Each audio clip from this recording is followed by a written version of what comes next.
Life Transformations, Leo Tolstoy. What Shall We Do? Part 2. Chapter 6. The inhabitants of these houses belong to the lowest population of the town, which in Moscow amounts to perhaps more than 100,000. In this house, there were representative men of all kinds, petty employers and journeymen, shoemakers, brushmakers, joiners, hackney coachmen, jobbers carrying on business on their own account, washerwomen, second-hand dealers, moneylenders, day labourers, and others without any definite occupation. And here also lodged beggars and unfortunate women. Many who were like the people I had seen waiting at Lyapin's house lived here, mixed up with the working people. But those whom I saw then were in a most wretched condition, having eaten and drunk all they had and turned out of the public house, were waiting, as for heavenly manna, cold and hungry, to be admitted into the free night lodging house, and longing day by day to be taken to prison in order to be sent back to their homes. Here I saw the same men among a greater number of working people, at a time when by some means or other they had got a few farthings to pay for their night's lodging, and perhaps a rouble or two for food and drink. However strange it may sound, I had no such feelings here as I experienced in Lyapin's house. On the contrary, during my first visiting round, I and the students had a sensation which was rather agreeable than otherwise. Why do I say almost agreeable? It is not true. The sensation called forth by the companionship of these men, strange as it may seem, was simply a very agreeable one. The first impression was that the majority of the lodgers here were working people and very kindly disposed. We found most of them at work, the washerwomen at their tubs, the joiners by their benches, the bootmakers at their lasts. The tiny rooms were full of people, and the work was going on cheerfully and with energy. There was a smell of perspiration among the workmen, of leather at the bootmakers, of chips in the carpenter's shop. We often heard songs and saw bare, sinewy arms working briskly and skillfully. Everywhere we were received kindly and cheerfully. Nearly everywhere our intrusion into the daily life of these people excited no desire in them to show us their importance or to rate us soundly, which happens when such visits are paid to the lodgings of well-to-do people. On the contrary, all our questions were answered simply, without any particular importance being attached to them, served, indeed, only as an excuse for merriment, and for jokes about how they were to be enrolled on the list, how such a one was as good as two, and how two others ought to be reckoned as one. Many we found at dinner or at tea, and each time, in answer to our greeting, bread and salt, or tea and sugar, they said, "You are welcome," and some even made room for us to sit down. Instead of the place being the resort of an ever-shifting population, such as we expected to find, it turned out that in this house were many rooms which had been tenanted by the same people for long periods. One carpenter, with his workmen, and a bootmaker, with his journeyman, had been living here for 10 years. The bootmaker's shop was very dirty and quite choked up, but all his men were working very cheerily.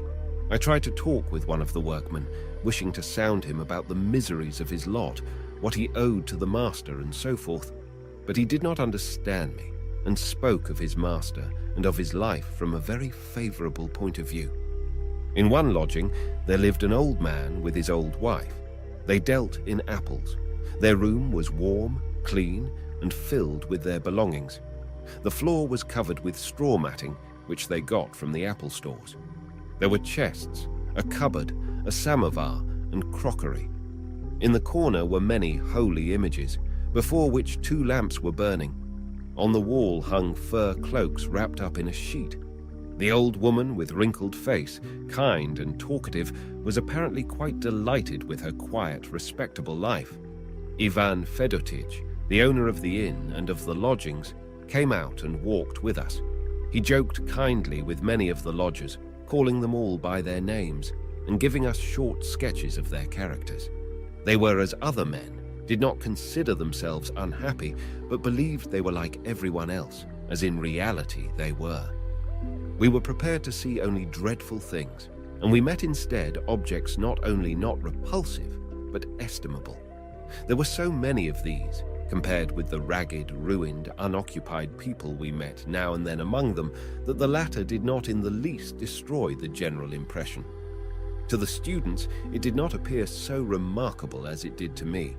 They were merely performing an act useful to science, as they thought, and, in passing, made casual observations. But I was a benefactor. My object in going there was to help the unhappy, ruined, depraved men and women whom I had expected to meet in this house. Suddenly, instead of unhappy, ruined, depraved beings, I found the majority to be workingmen, quiet, satisfied, cheerful, kind, and very good. I was still more strongly impressed when I found that in these lodgings the crying want I wished to relieve had already been relieved before I came. But by whom? By these same unhappy, depraved beings whom I was prepared to save. And this help was given in a way not open to me. In one cellar lay a lonely old man suffering from typhus fever. He had no connections in the world, yet a woman, a widow with a little girl, quite a stranger to him, but living in the corner next to him, nursed him, gave him tea, and bought him medicine with her own money. In another lodging lay a woman in puerperal fever. A woman of the town was nursing her child, and had prepared a sucking bottle for him, and had not gone out to ply her sad trade for 2 days. An orphan girl was taken into the family of a tailor, who had 3 children of his own. Thus, there remained only such miserable, unoccupied men as retired officials, clerks, men servants out of situations, beggars, tipsy people, prostitutes, children, whom it was not possible to help all at once by means of money, but whose cases it was necessary to consider carefully before assisting them. I had been seeking for men suffering immediately from want of means, whom one might be able to help by sharing one's superfluities with them. I had not found them. All whom I had seen, it would have been very difficult to assist materially without devoting time and care to their cases. Chapter 7. These unfortunate necessitous ones ranged themselves in my mind under 3 heads. First, those who had lost former advantageous positions and who were waiting to return to them. Such men belong to the lowest as well as to the highest classes of society. Secondly, women of the town, who are very numerous in these houses. And thirdly, children. The majority of those I found and noted down were men who had lost former places and were desirous of returning to them, chiefly of the better class, and government officials. In almost all the lodgings we entered with the landlord, we were told, "Here we need not trouble to fill up the card ourselves. The man here is able to do it, provided he is not tipsy." Thus, summoned by Ivan Fedotich, there would appear from some dark corner the once rich nobleman or official, mostly drunk and always half-dressed. If he were not drunk, he willingly undertook the task. He kept nodding his head with a sense of importance, knitted his brows, inserted now and then learned terms in his remarks, and carefully holding in his dirty, trembling hands the neat pink card, looked round at his fellow lodgers with pride and contempt, as if he were now, by the superiority of his education, triumphing over those who had been continually humbling him. He was evidently pleased to have intercourse with the world which used pink cards, with a world of which he himself had once been a member. To my questions about his life, this kind of man not only replied willingly, but with enthusiasm, beginning to tell a story, fixed in his mind like a prayer, about all kinds of misfortunes which had happened to him, and chiefly about his former position, in which, considering his education, he ought to have remained. Many such people are scattered about in all the tenements of the Rozhanov houses. One lodging house was tenanted exclusively by them, women and men. As we approached them, Ivan Fedotich said, "Now, here's where the nobility live." The lodging was full. Almost all the lodgers, about 40 persons, were at home. In the whole house, there were no faces so ruined and degraded looking as these, if old, flabby, if young, pale and haggard. I talked with several of them. Almost always the same story was told, differing only in degree of development. One and all had been once rich, or had still a rich father or brother or uncle, or either his father or his unfortunate self had held a high office.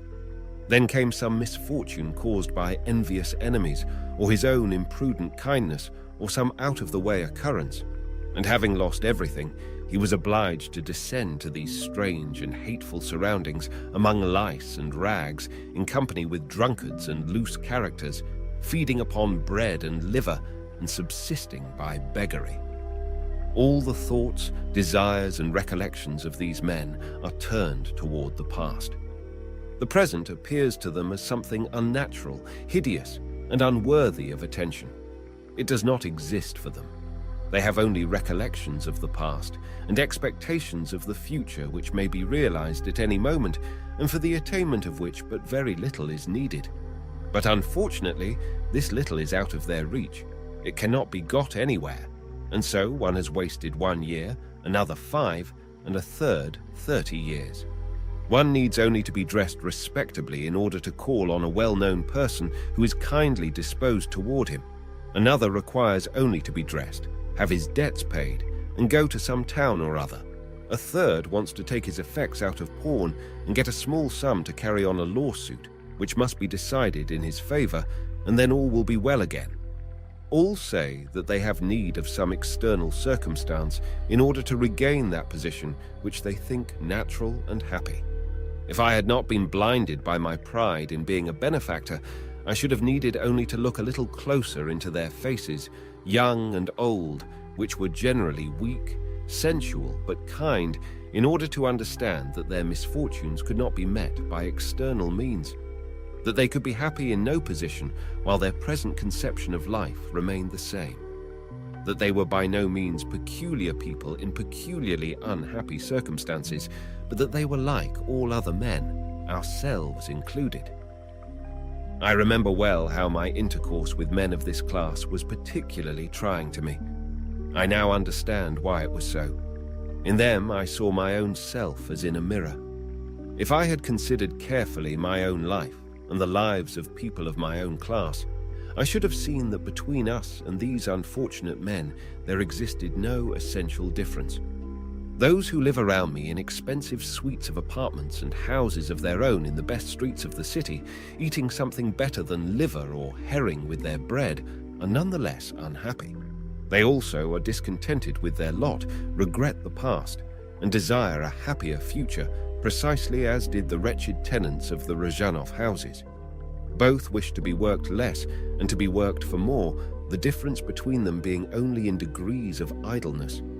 Unfortunately, I did not see this at first, nor did I understand that such people needed to be relieved, not by my charity, but from their own false views of the world, and that to change a man's estimate of life, he must be given one more accurate than his own, which, unhappily, not possessing myself, I could not communicate to others. These men were unhappy, not because, to use an illustration, they were without nourishing food, but because their stomachs were spoiled, and they required not nourishment, but a tonic. I did not see that in order to help them, it was not necessary to give them food, but to teach them how to eat. Though I am anticipating, I must say that of all these people whose names I put down, I did not in reality help one, notwithstanding that everything some of them had desired was done to relieve them. Of these, I became acquainted with 3 men in particular. All 3, after many failures and much assistance, are now in the same position they were in 3 years ago. Chapter 8. The second class of unfortunates, whom I hoped afterwards to be able to help, were women of the town. These women were very numerous in the Rozhanov houses, and they were of every kind, from young girls still bearing some likeness to women, to old and fearful-looking creatures without a vestige of humanity. The hope of helping these women, whom I had not at first in view, was aroused by the following circumstances. When we had finished half of our tour, we had already acquired a somewhat mechanical method. On entering a new lodging, we at once asked for the landlord. One of us sat down, clearing a space to write, and the other went from one to another, questioning each man and woman in the room and reporting the information obtained to him who was writing.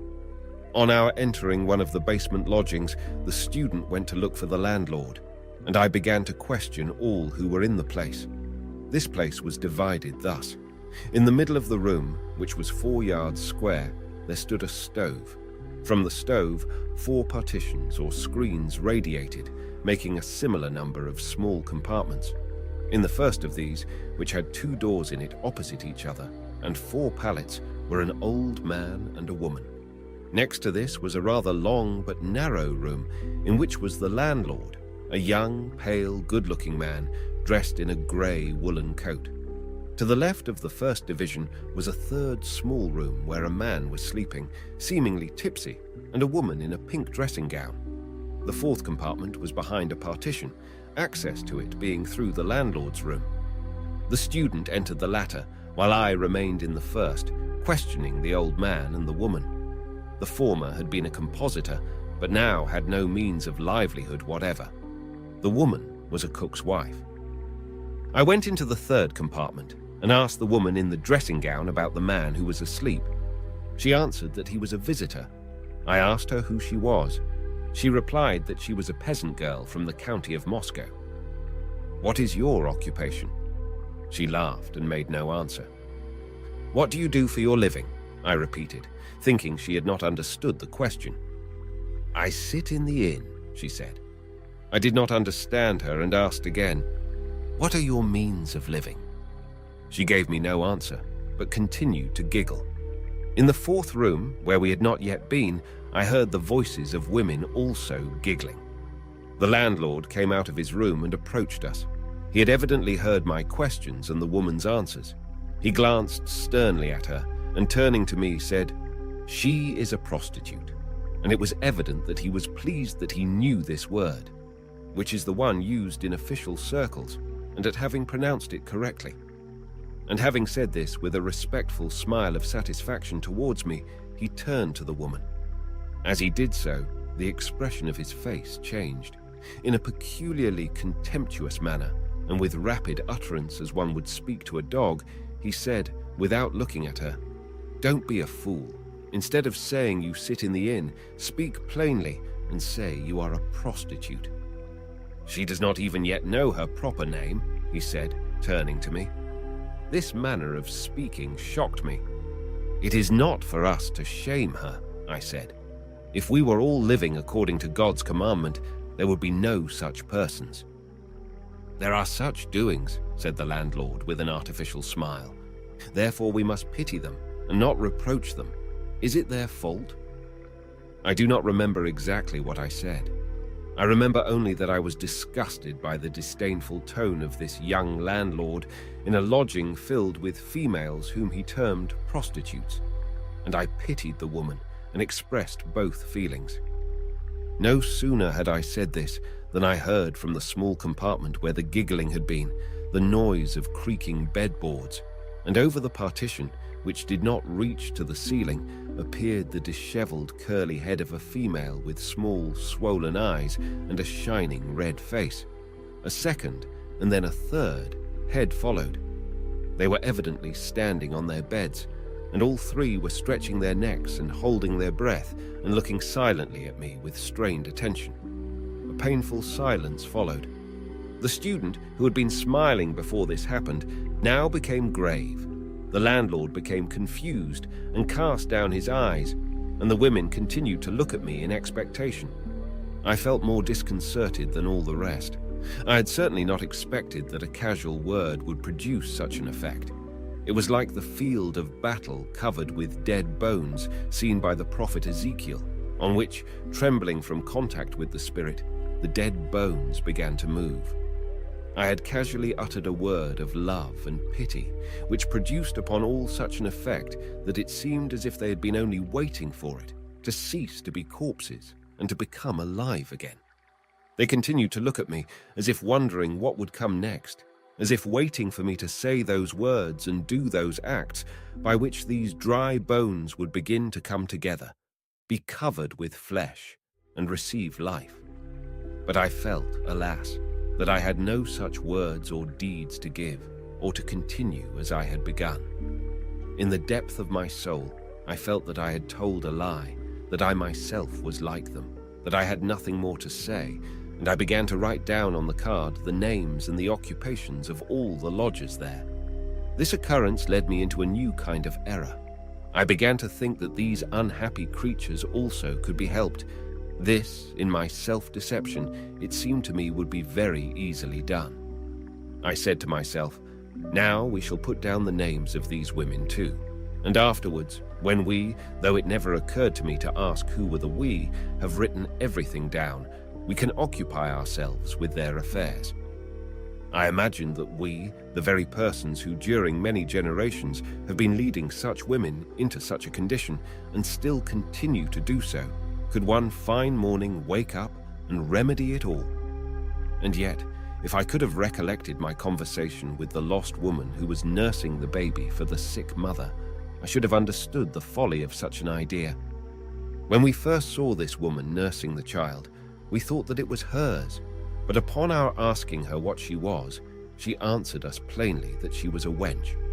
She did not say prostitute. It was left for the proprietor of the lodgings to make use of that terrible word. The supposition that she had a child gave me the idea of helping her out of her present position. "Is this child yours?" I asked. "No, it is that woman's there."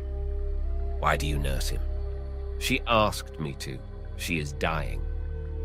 Though my surmise turned out to be wrong, I continued to speak with her in the same spirit. I began to question her as to who she was and how she came to be in such a position. She told me her story willingly and very plainly. She belonged to the artisan class of Moscow, the daughter of a factory workman. She was left an orphan and adopted by her aunt, from whose house she began to visit the inns. The aunt was now dead. When I asked her whether she wished to change her course of life, my question did not even interest her.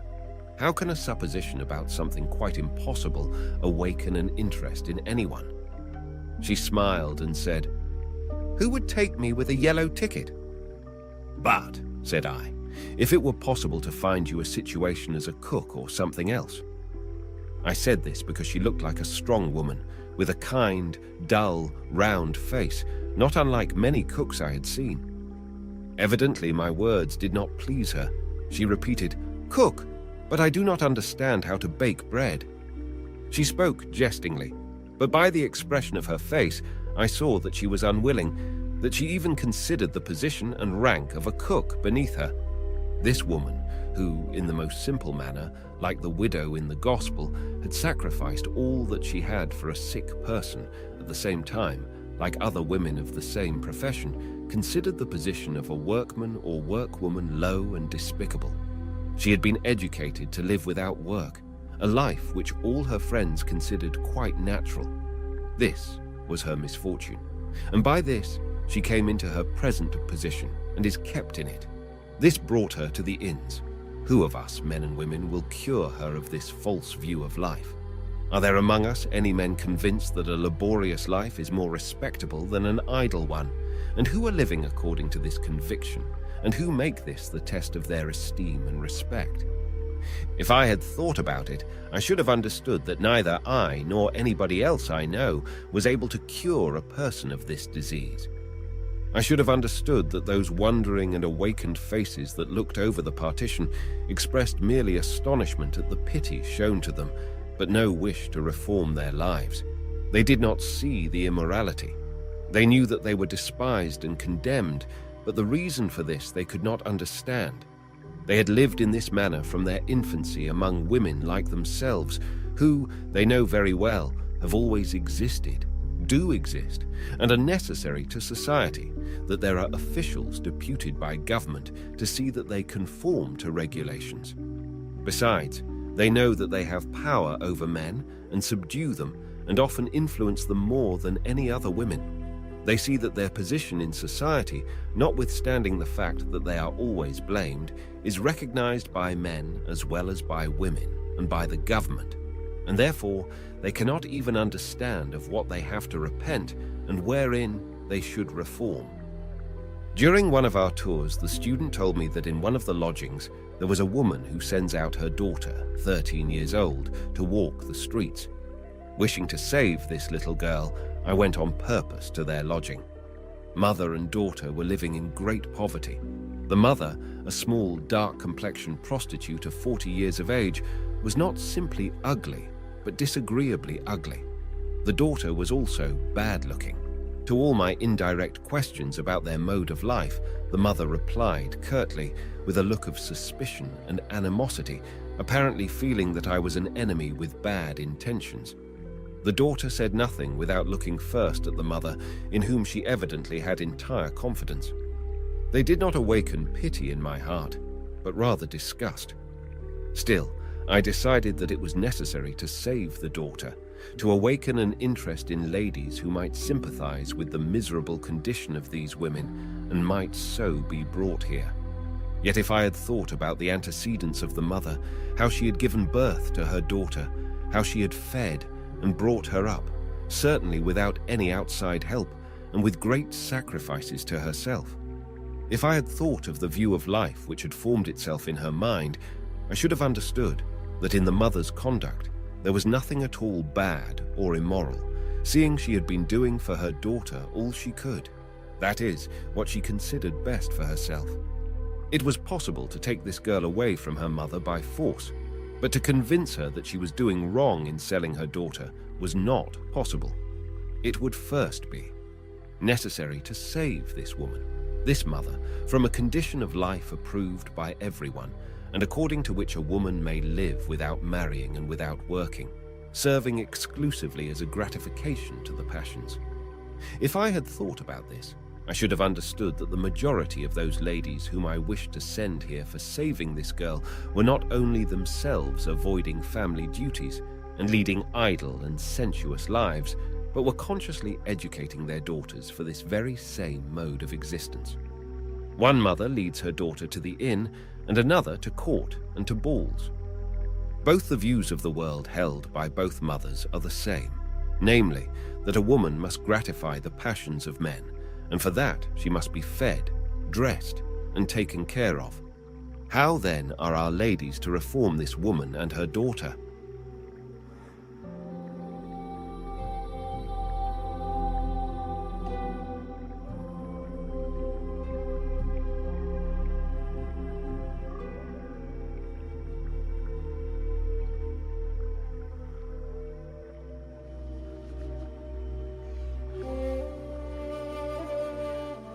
Leo Tolstoy on President Abraham Lincoln. Visiting Leo Tolstoy in Yasnaya with the intention of getting him to write an article on Lincoln, I unfortunately found him not well enough to yield to my request. However, he was willing to give me his opinion of the great American statesman, and this is what he told me. Of all the great national heroes and statesmen of history, Lincoln is the only real giant. Alexander, Frederick the Great, Caesar, Napoleon, Gladstone, and even Washington stand in greatness of character, in depth of feeling, and in a certain moral power far behind Lincoln. Lincoln was a man of whom a nation has a right to be proud. He was a Christ in miniature, a saint of humanity, whose name will live thousands of years in the legends of future generations. We are still too near to his greatness, and so can hardly appreciate his divine power. But after a few centuries more, our posterity will find him considerably bigger than we do. His genius is still too strong and too powerful for the common understanding, just as the sun is too hot when its light beams directly on us. If one would know the greatness of Lincoln, one should listen to the stories which are told about him in other parts of the world. I have been in wild places, where one hears the name of America uttered with such mystery as if it were some heaven or hell. I have heard various tribes of barbarians discussing the New World, but I heard this only in connection with the name of Lincoln. Lincoln, as the wonderful hero of America, is known by the most primitive nations of Asia. This may be illustrated through the following incident. Once while traveling in the Caucasus, I happened to be the guest of a Caucasian chief of the Circassians, who, living far away from civilized life in the mountains, had but a fragmentary and childish comprehension of the world and its history. The fingers of civilization had never reached him, nor his tribe, and all life beyond his native valleys was a dark mystery. Being a Mussulman, he was naturally opposed to all ideas of progress and education. I was received with the usual Oriental hospitality, and after our meal was asked by my host to tell him something of my life. Yielding to his request, I began to tell him of my profession, of the development of our industries and inventions, and of the schools. He listened to everything with indifference, but when I began to tell about the great statesmen and the great generals of the world, he seemed at once to become very much interested. "Wait a moment," he interrupted after I had talked a few minutes. "I want all my neighbors and my sons to listen to you. I will call them immediately." He soon returned with a score of wild-looking riders and asked me politely to continue. It was indeed a solemn moment when those sons of the wilderness sat around me on the floor and gazed at me as if hungering for knowledge. I spoke at first of our czars and of their victories. Then I spoke of the foreign rulers and of some of the greatest military leaders. My talk seemed to impress them deeply. The story of Napoleon was so interesting to them that I had to tell them every detail, as, for instance, how his hands looked, how tall he was, who made his guns and pistols, and the color of his horse. It was very difficult to satisfy them and to meet their point of view, but I did my best. When I declared that I had finished my talk, my host, a grey-bearded, tall rider, rose, lifted his hand, and said very gravely, "But you have not told us a syllable about the greatest general and greatest ruler of the world. We want to know something about him. He was a hero. He spoke with a voice of thunder. He laughed like the sunrise, and his deeds were strong as the rock and as sweet as the fragrance of roses. The angels appeared to his mother and predicted that the son whom she would conceive would become the greatest the stars had ever seen. He was so great that he even forgave the crimes of his greatest enemies and shook brotherly hands with those who had plotted against his life. His name was Lincoln, and the country in which he lived is called America, which is so far away that if a youth should journey to reach it, he would be an old man when he arrived. Tell us of that man." "Tell us, please, and we will present you with the best horse of our stock," shouted the others. I looked at them and saw their faces all aglow, while their eyes were burning. I saw that those rude barbarians were really interested in a man whose name and deeds had already become a legend. I told them of Lincoln and his wisdom, of his home life and youth. They asked me 10 questions to one which I was able to answer. They wanted to know all about his habits, his influence upon the people, and his physical strength. But they were very astonished to hear that Lincoln made a sorry figure on a horse, and that he lived such a simple life. "Tell us why he was killed," one of them said. I had to tell everything. After all my knowledge of Lincoln was exhausted, they seemed to be satisfied. I can hardly forget the great enthusiasm which they expressed in their wild thanks and desire to get a picture of the great American hero. I said that I probably could secure one from my friend in the nearest town, and this seemed to give them great pleasure. The next morning when I left the chief, a wonderful Arabian horse was brought me as a present for my marvelous story, and our farewell was very impressive. One of the riders agreed to accompany me to the town and get the promised picture, which I was now bound to secure at any price. I was successful in getting a large photograph from my friend, and I handed it to the man with my greetings to his associates. It was interesting to witness the gravity of his face and the trembling of his hands when he received my present. He gazed for several minutes silently, like one in a reverent prayer. His eyes filled with tears. He was deeply touched, and I asked him why he became so sad. After pondering my question for a few moments, he replied, "I am sad because I feel sorry that he had to die by the hand of a villain. Don't you find, judging from his picture, that his eyes are full of tears and that his lips are sad with a secret sorrow?"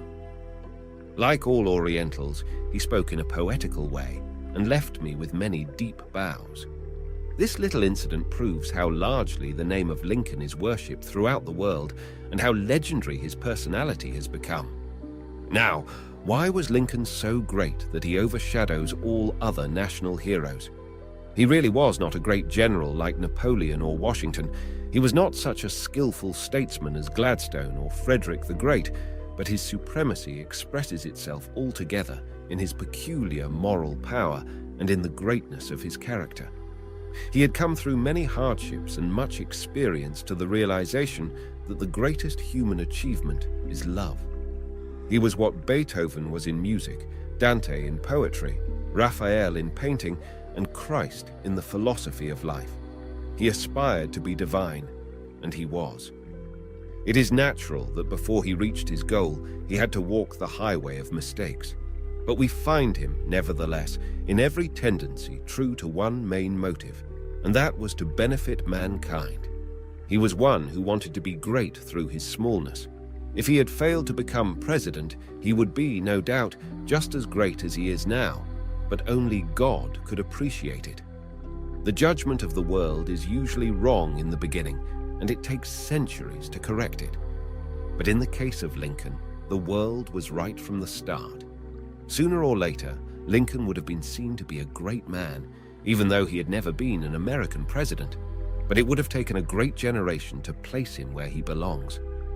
Lincoln died prematurely by the hand of the assassin, and naturally, we condemn the criminal from our viewpoint of justice. But the question is, was his death not predestined by a divine wisdom, and was it not better for the nation and for his greatness that he died just in that way and at that particular moment? We know so little about that divine law which we call fate that no one can answer. Christ had a presentiment of his death, and there are indications that also Lincoln had strange dreams and presentiments of something tragic. If that was really the fact, can we conceive that human will could have prevented the outcome of the universal or divine will? I doubt it. I doubt also that Lincoln could have done more to prove his greatness than he did.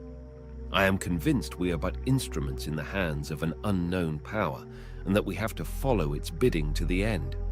We have a certain apparent independence according to our moral character, wherein we may benefit our fellows. But in all eternal and universal questions, we follow blindly a divine predestination. According to that eternal law, the greatest of national heroes had to die, but an immortal glory still shines on his deeds. However, the highest heroism is that which is based on humanity, truth, justice, and pity. All other forms are doomed to forgetfulness. The greatness of Aristotle or Kant is insignificant compared with the greatness of Buddha, Moses, and Christ. The greatness of Napoleon, Caesar, or Washington is only moonlight by the sun of Lincoln. His example is universal and will last thousands of years. Washington was a typical American, Napoleon was a typical Frenchman, but Lincoln was a humanitarian as broad as the world. He was bigger than his country, bigger than all the presidents together. Why?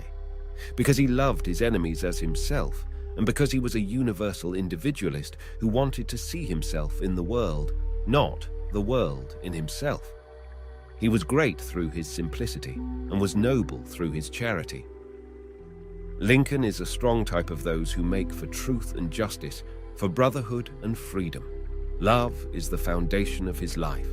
That is what makes him immortal, and that is the quality of a giant. I hope that his centenary birthday will create an impulse toward righteousness among the nations. Lincoln lived and died a hero, and as a great character, he will live as long as the world lives. May his life long bless humanity.